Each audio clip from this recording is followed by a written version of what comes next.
Hi there, I'm Scott, and my project is on the history of Duchenne muscular dystrophy, mainly how we've progressed through treatment options and our understanding of the disease from basically when it was first investigated until much more recently. So I'd like to start with a story, that of Christine Keil O'Hagan, who is a carrier of DMD and a writer. And in a short story of hers, she tells the story of her mother, who was a young child in New York in the early 20th century when treatments for DMD were more or less non-existent and knowledge of the disease was fairly restricted to basic symptoms. So with such a poor understanding of the disease at the time, especially among lay people, there was very much a lack of treatment options for the boys at this time. And Christine's mother described how, and I quote, "little by little, ruined muscle by ruined muscle, none of them was strong enough to walk, go to school, leave the house, or eventually even to sit up straight." Perhaps equally as sad, these boys were not even granted the accessibility that can be given by a wheelchair, as modern boys are. In fact, the boys were simply strapped to chairs and left to sit there for most of the day as they were unable to support themselves. So these boys, with lungs weakened by Duchenne muscular dystrophy and the general lack of antibiotics of the day, had their lives tragically cut short. Moreover, while modern treatments for DMD are far from curing the disease, the fact is that modern treatments could likely have saved these boys and helped them continue to live normal lives for many more years. So it's clear that Duchenne muscular dystrophy has not always been well understood or well treated. And so I'd like to take a look at the history of DMD, from some of its first descriptions to modern discovery of the gene and modern treatments that have helped alleviate many of the problems of the disease, even if we're still a ways from curing it. Before the year 1852, many scientists had looked at diseases that resembled Duchenne muscular dystrophy and described patients with symptoms very similar to what we see today.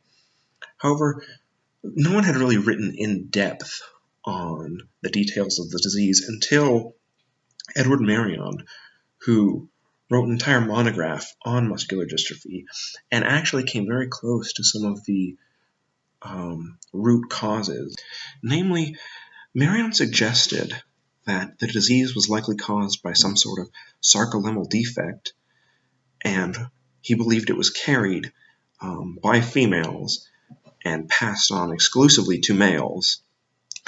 However, it was the man who the disease is named for, Guillaume Duchenne, a French neurologist, who did many of the first in-depth investigations of the disease and ended up describing the progression of the disease, many common symptoms, and providing some early drawings of the morphology of the disease through early microscopes.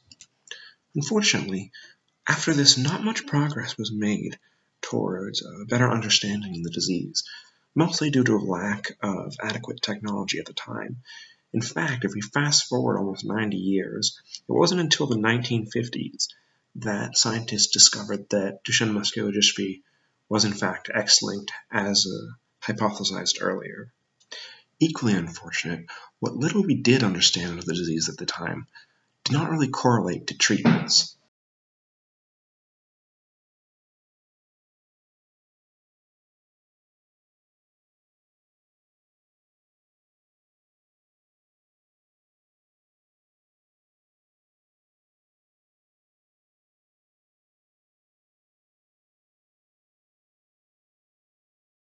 We began to really investigate what DMD actually was. Some physicians were starting to observe symptoms and record conditions that, looking back, we believe all pointed to the same disease, which is Duchenne muscular dystrophy. And so through some autopsies, through observation of symptoms, while patients were still alive, they gained a better understanding of what DMD was. So for example, they observed in their autopsies, they observed the replacement of muscle tissue with fat and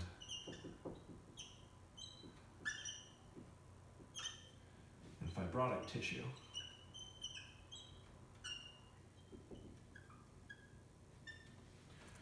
Okay, and through further autopsy, they saw that the muscle cells themselves were becoming damaged and that it was progressing over time.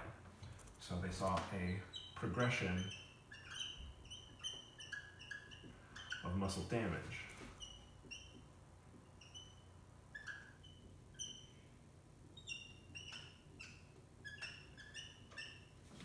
Now, these are pretty simple observations at the time because the microscopes that they had, they didn't have the complex staining techniques, they didn't have immunofluorescence, they didn't have a whole lot to go off of.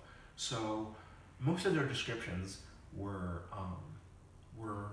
simple in morphology, you know, replacement with fat, some damage to the muscle, but they had trouble determining what sections were damaged. That was until Marianne came forward with the theory that it was sarcolemmal damage.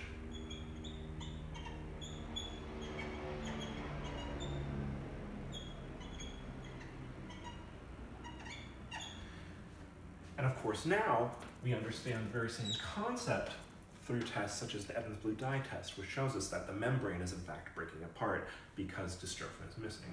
So you understand that there is in fact breakdown of the sarcolemma.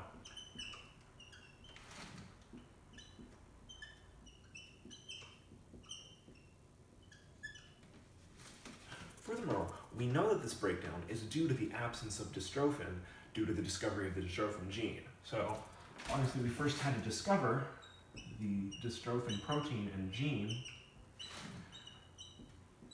which they of course did not know about in the 1800s and the early 1900s.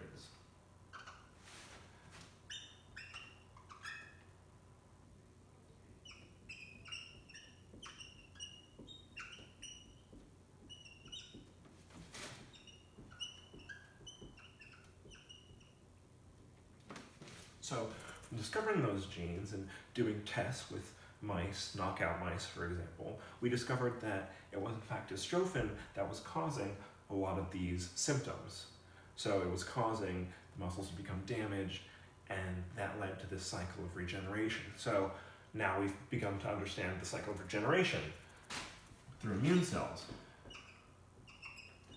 So muscle becomes damaged,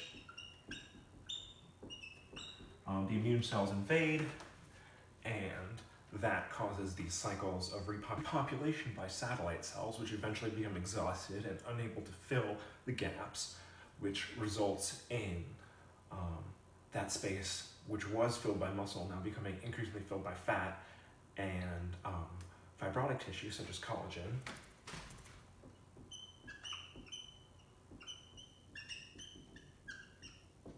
So this immune cycle of regeneration eventually leads to failure of satellite cells,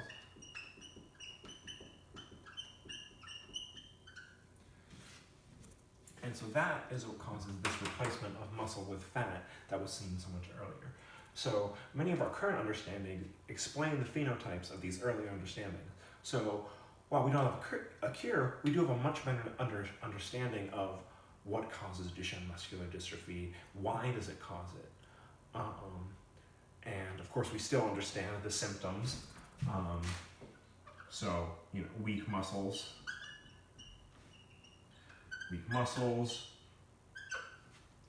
you have inability sometimes to breathe and walk as progression goes on.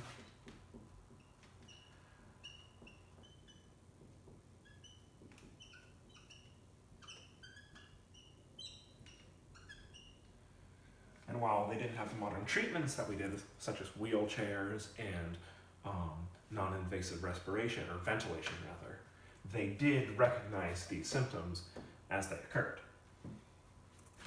So these, of course, are over here, but they didn't know why.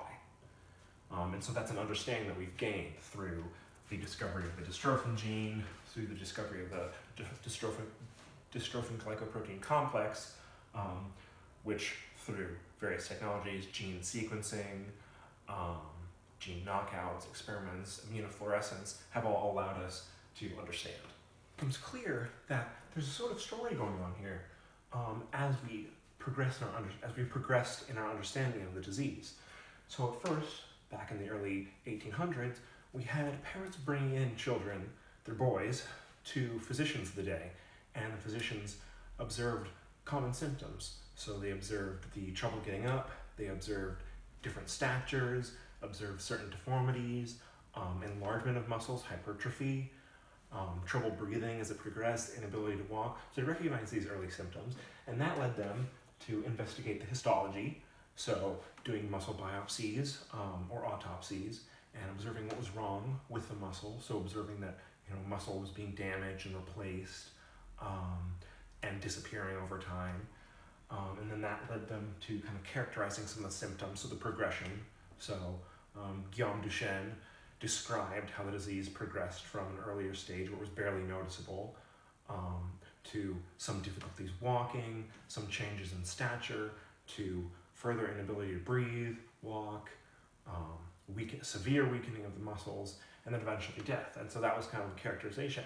Unfortunately, the technology to delve further into the genes and the actual causes wasn't developed for about 100 years. And so about that much later, we, with our better understanding of genetics, we understood that the reason that only boys gain the disease was because of its X linkages. And then we used that to narrow down the location of the gene and find the dystrophin gene itself. And so we've progressed from early recognition of symptoms, we've gone through, we've looked at the histology, and now we're looking at the genetics. We find the gene, and we can use that to observe the protein, and that eventually allowed us to discover the entire dystrophin glycoprotein complex. And by understanding the complex, we can understand what happens when that complex doesn't work. And so now we have a very good understanding of how Duchenne muscular dystrophy occurs, why it occurs, and the mechanisms from which the symptoms arise. So jumping off from this point, or this idea rather, of understanding DMD, we can then come closer to cures, or at least treatments for it. So we move on back to where we did not understand it at all. We basically had no treatment. So up until, say, the early 1830s, there was really no well-defined treatments in the literature even, let alone the general population, for treating Duchenne. So there's really no avenue of aid for these boys. But as we begin to understand through biopsies and through autopsies and histology, we came up with some theories and some treatments, at least we hoped at the time treatments. So early treatments were almost completely ineffective. So electrotherapy was supposed to trigger muscles and keep them active and prevent them from degrading. Unfortunately, this wasn't very effective. Similarly, certain drugs such as iron or cod liver oil were thought to balance out the nutrition. Early physicians thought that perhaps something in the diet was exacerbating the conditions, or at least changing the diet would help these Duchenne boys. Unfortunately, that did very little as well. Near the end of this period, or sort of the limit of our understanding, we moved towards stretching and rudimentary physical therapy as a way to improve treatment and to help the boys remain ambulatory and hopefully live longer. And moving onwards to the sort of more modern understanding of DMD, so our understanding of the genetics of the dystrophin glycoprotein complex, that's allowed us a whole new series of treatments. So understanding how it affects the diaphragm allowed us to implement non-invasive ventilation, and this allows patients to breathe for much longer so that they don't die of asphyxiation. And we also have expanded upon earlier physical therapy through better understanding of muscles and how those functions, and which contractions, such as eccentric contractions, which may be harmful, and so avoiding those while making sure that patients retain maximum motion and longer ambulatory times. And then on to using steroids, which affect certain immune pathways and help increase muscle mass while decreasing certain inflammatory effects, which prevents the cycle of regeneration and degradation, which has been so harmful to Duchenne boys. And furthermore, finally, we're putting our understanding of the many pathways involved to create drugs such as exon-skipping drugs, namely eteplirsen. And though its efficacy is debated somewhat, in theory, it should help transform the DMD phenotype into a Becker phenotype, which is miles ahead of the very first treatments, which were essentially non-effective at all. Whereas in theory, this could basically make DMD a non-issue, although for a small percentage of Duchenne boys. And of course, there's also been huge developments in other sides of treatment, not just the physical side, but the emotional side. So providing therapy for boys to help them come to terms with the disease, help them come to terms with treatment, and perhaps the way that they're going to have to function in society, and also for families. With our knowledge of genetics, we can better counsel families on should they have another child or not, and the risks of that. Whereas back in the day, there was very little that doctors could do to inform families because they didn't know that it was X-linked and that it was hereditary in the same way that we do now. So our understanding has helped us develop these theories, and so there's this long chain of understanding that then leads to this better treatment. And while we are still many steps away from a cure, these treatments are a huge step in the right direction, a huge improvement over what we used to have. And hopefully, with better understanding, we can come closer to a cure. Thank you.